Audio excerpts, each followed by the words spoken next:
Misiolari baten moduan jundan lau hilabetian, nabil ejemplu onak ematen inuzentien tartian, txorakerian ibili ginen sasoi genduen artian, ailegatu nazirurogeita amabigarren urtian, zer lastimadan ezkondu gabe sartu biharra lurpian.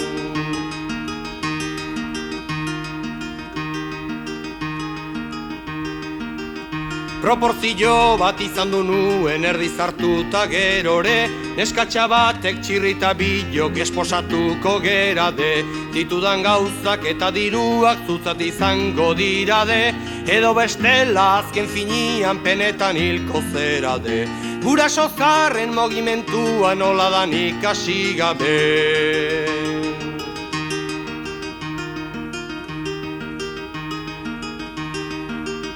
Esan bezala neskatxa horrek eman zidan albistia, errespuesta ditu arte larri egon zan tristia, alde batera pena hartzen dezu modu hortan ustia, baina zartu naiz ez da posible lan horietan hastia, borondatia istimatzen det eskerrik asko gaztia.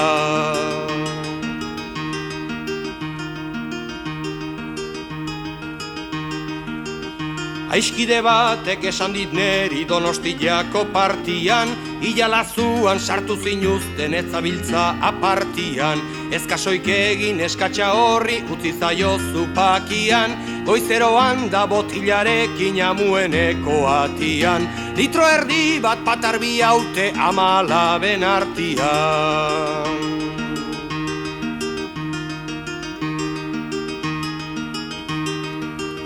Ardua ere kastatzen dute ez aguardienta bakarrik, bazkaldutare kaferik gabe ez hartutzen patxarrik, ez Donostian jaiotakorik hain gutxi goierritarrik, bere burua hola frezitzen ez dabil neska jatorrik, baina gaxuak nere kontura ez zuen busti muturrik.